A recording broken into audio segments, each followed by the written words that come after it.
Welcome to જય માનપુણા kitchen. હું લાબી આહિર આપશો ને મારા જય દ્વારકાધીશ. તો આજે હું તમારી સાથે શેર કરીશ શિયાળા માટે ખાસ વપરાતો એવો વગર કેમિકલ અને વગર સોપ બેસી આપણે ઘરે હોમમેડ સાબુ બનાવીને તૈયાર કરીશું. આ હોમમેડ સાબુ છે ને આપણે ફક્ત 3 વસ્તુમાંથી તૈયાર કરવાના છે. આ 3 વસ્તુ આપણે આસપાસ મળી જશે, કંઈ બીજે ગોતવા જવાની જરૂર નહીં પડે, એટલે એકદમ ઇઝીલી સાબુ બનીને તૈયાર થશે. તો વિડીયો શરૂ કરતા પહેલા મારી તમને નિવેદન છે કે હજી સુધી તમે મારી ચેનલને સબસ્ક્રાઇબ ન કરી તો પ્લીઝ જય માનપુણા કિચનને સબસ્ક્રાઇબ કરી દેજો, વિડીયોને એક લાઇક જરૂર કરજો અને બાજુમાં રહેલી ઘંટડીને દબાવી દેજો, જેથી મારા નવા વિડીયોની નોટિફિકેશન આપ સુધી પહેલા પહોંચે. તો સૌથી પહેલા આપણે લીમડો લઈ લઈશું. આ લીમડો તો અત્યારે બધી જગ્યાએ અવેલેબલ હોય જ છે. આ લીમડાથી આપણે સ્કિનને એકદમ ચમકતી રાખે છે અને આનાથી આપણા ચહેરા પર કાળા ડાઘ, ધબ્બા અથવા તો જે સ્કિન થોડીક કાળા જેવી હોય તેના માટે પણ ખૂબ સારું. આ સાબુથી તમે નાના બાળકોને નવરાવો ને તો પણ તેના શરીર માટે ખૂબ લાભદાયક. તો બીજું છે તુલસી પાન. તુલસી પાનથી પણ આપણે સ્કિનને ચમકતી રાખે છે. તો આપણે તેમાં તુલસી પાન થોડા લઈ લઈશું અને ત્યારબાદ લઈ લઈશું એલોવેરા. એલોવેરા પણ આપણી સ્કિનને ખૂબ ઉપયોગી છે અને આંખની ફરતી આપણે ડાર્ક સર્કલ હોય છે તે પણ તે દૂર કરે છે. તો હવે આપણે તુલસી પત્તાને વોશ કરી લઈશું. એનાથી ધૂળ માટી ચોટેલા હોય તે સરસ વોશ થઈ જાય. ત્યારબાદ આપણે લીમડાને પણ વોશ કરી લઈશું.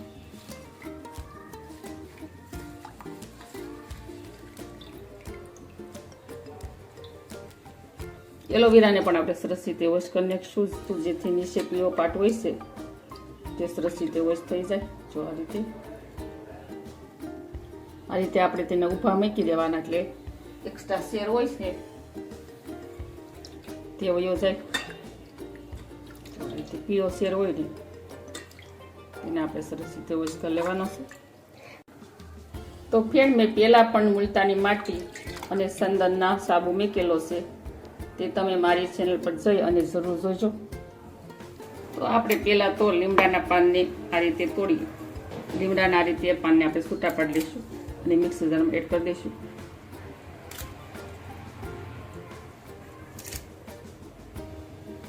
તમને મારી રિક્વેસ્ટ છે કે તમને જો મારી રેસીપી અને મારી માહિતીના વિડીયો પસંદ આવતા હોય તો જય માનપુણા કિચનને સબસ્ક્રાઇબ કરવાનું તો બિલકુલ નહીં ભૂલતા.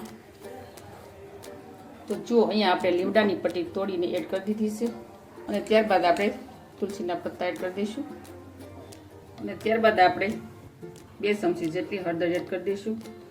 હળદર પણ આપણી સ્કિનને એકદમ વ્હાઇટ જેવી બનાવે છે. હળદર પણ આપણને ગમે ત્યાં આપણને લાગી હોય તો આપણે ઘાવ ભરવામાં હળદર કામ લાગે છે. ત્યારબાદ આપણે થોડું પાણી એડ કરી દઈશું. પાણી બહુ ઝાઝું નહીં નાખવાનું, 1 ચમચી જેટલું એડ કરવાનું. હવે આપણે ઢાંકણ ઢાંકી અને તેને ક્રશ કરી લઈશું. તો જો અહીંયા આપણે ક્રશ કરી નાખ્યો છે લીમડો અને તુલસીના પાનને. હવે આને આપણે કાચના બાઉલમાં ટ્રાન્સફર કરી લઈશું.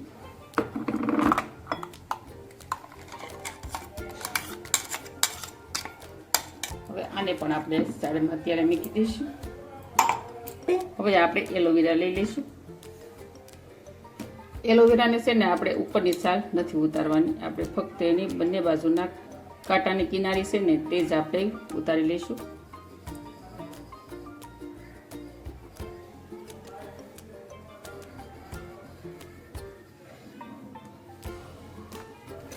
આપણે તેને રાઉન્ડ શેપમાં કટ કરી લઈશું.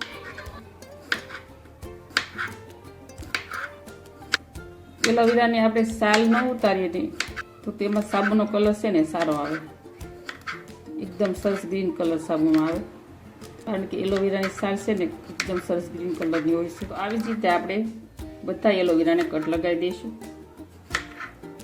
મેં આગળ એલોવેરાના તેલનો વિડીયો પણ અપલોડ કર્યો છે, તે પણ તમે મારી ચેનલને વિઝિટ કરી અને જોઈ શકો છો ને તેની તમને લિંક પણ ડિસ્ક્રિપ્શન બોક્સમાં મળી જશે.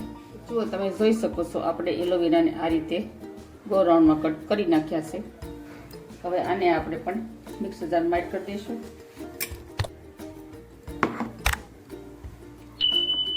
આ સાબુ છે ને આમ તો શિયાળો સ્પેશિયલ કહેવાય છે, કેમ કે શિયાળામાં આપણે બીજા સાબુ કેમિકલવાળા આપણે વાપરીએ છીએ ને તેનાથી આપણી સ્કિન ખેંચાય છે. જો તમે આ રીતે સાબુ શિયાળામાં બનાવીને વાપરશો ને તો તમારી સ્કિન બિલકુલ કેસા શેરી અને એકદમ ચમકતો ચહેરો રહેશે.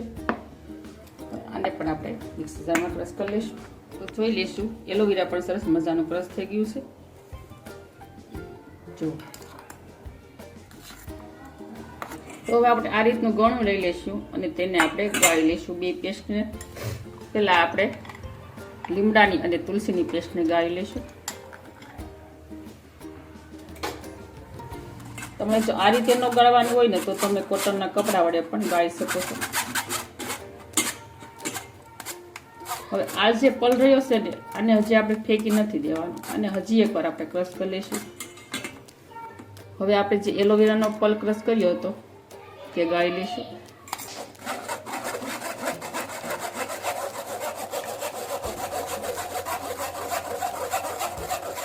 તો જો હજુ આપણી આ પેસ્ટ થોડી આખા બાકી રહી છે, એટલે હજી આપણે તેને એકવાર ગાળી અને ફરીથી આપણે તેને ક્રશ કરી લઈશું. હવે આપણે હજી એકવાર ક્રશ કરી લઈશું. જો અહીંયા આપણી જે વધેલો પલ હતો તેને પણ આપણે આ રીતે એકદમ ઝીણો ક્રશ કરી નાખ્યો છે. ફરીથી આપણે તેને ગાળી લઈશું. થોડો અમે પાણી એડ કર્યું છે 2 ચમચી જેટલું, જેથી મિક્સર જારમાં છોટેલું હોય તે બધું મોઇશ્ચર બહાર આવી જાય. આ મોઇશ્ચરને બધાને આપણે ચમચી વડે દબાવી અને ગળા વડે ગાળી લઈશું, જેથી આપણે એલોવેરા અને લીમડા અને તુલસીનો પલ છે તે વ્યર્થ ન જાય.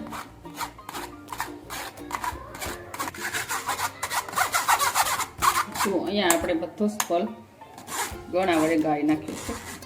તો તમે જો આ રીતે એકવાર ઘરે સાબુ બનાવશો ને તો તમે વારંવાર આ જ રીતે સાબુ બનાવવાનું પસંદ કરશો. અને શિયાળામાં તો ખાસ આ સાબુ આપણને સ્કિન અને ચામડી માટે ખૂબ સરસ. હવે આપણે આગળની પ્રોસેસ કરીશું. અત્યારે તો આને પણ આપણે સાઈડમાં મૂકવાનું છે. તો આપણે સાબુ બનાવવા માટે લઈ લઈશું 2 સાબુ. તો તેના માટે મેં આજે 2 સાબુ લીધા છે. આ સાબુ તો બધી જગ્યાએ મળી જાય છે, કોઈ પણ દુકાને કરિયાણાની. અને તમારે જો આ પેન સાબુ ન લેવા હોય તો આ રીતના તમને તેલિયા સાબુ આવે છે, આપણે કે કેસરના અથવા તો હલ્દી સંદનના સાબુ આવે છે, અથવા તો સંતૂરના પણ આ રીતના સાબુ મળી જાય છે. તમારે જો આ સાબુનો યુઝ ન કરવો હોય તો તમે સંતૂરના સાબુ પણ લઈ શકો છો. સંતૂરમાં પણ આ રીતના તેલિયા સાબુ શિયાળામાં મળતા હોય છે ઘણી જગ્યાએ, તો તમે તે પણ લઈ શકો છો. હવે આપણે તેને કટ લગાવી અને નાના ટુકડા કરી નાખશું. બને ત્યાં સુધી છે ને આપણે હોમમેડ સાબુ બનાવવા માટે આ રીતના તેલિયા સાબુનો યુઝ કરવાનો છે. આપણે નાના ટુકડા કરી નાખશું.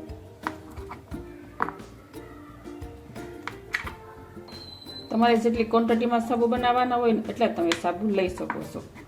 આ 2 સાબુમાંથી ઓછામાં ઓછા 7 થી 8 સાબુ બનીને તૈયાર થાય છે. અહીંયા સાબુના પણ આપણે આ રીતના ટુકડા કરી નાખ્યા છે.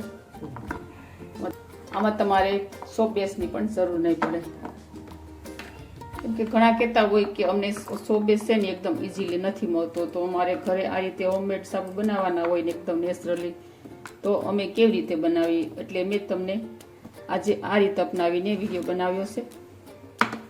તો સ્ટીલનો આપણે ગમે તે બાઉલ અથવા પેન આપણે લઈ લઈશું અને તેની અંદર આપણે 1 ગ્લાસ જેટલું ગરમ પાણી મેં મૂક્યું છે. અને ગરમ પાણી આપણે ધુવાડા નીકળે ને ત્યાં સુધી આપણે તેને થવા દેવાનું છે ગરમ પાણીને. તો અહીંયા પાણી ગરમ થઈ ગયું છે. ગરમ પાણીની અંદર આપણે કોઈ પણ આ રીતનું સ્ટેન્ડ મૂકી દઈશું અને કોઈ પણ આ રીતનું પગતું બાઉલ લઈ લઈશું આપણે. તેનાથી ઝડપથી સાબુના ટુકડા ઓગળી જાય. બાઉલની અંદર આપણે સાબુના ટુકડા કરી દઈશું. આ સાબુના ટુકડાને આપણે છે ને વરાળથી જ ઓગાળવાના છે.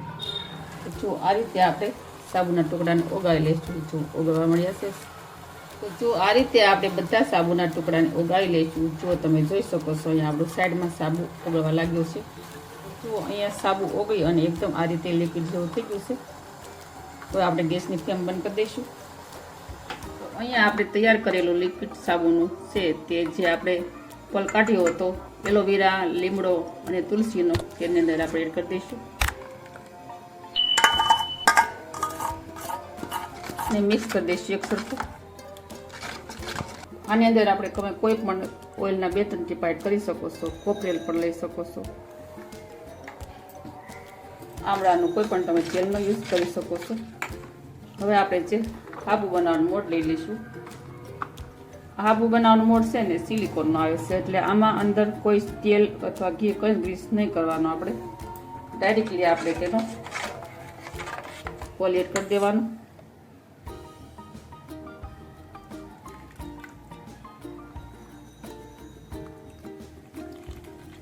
ત્યારબાદ મેં અહીંયા એક આવી રીતની એક વાટકી લીધી છે.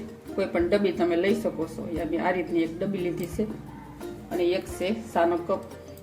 તમારી પાસે જો કોઈ પણ ડબ્બી હોય સાનો કપ તો કોઈ પણ તમે લઈ શકો છો. આનાથી પણ સાબુનો શેપ છે તે સરસ આવે.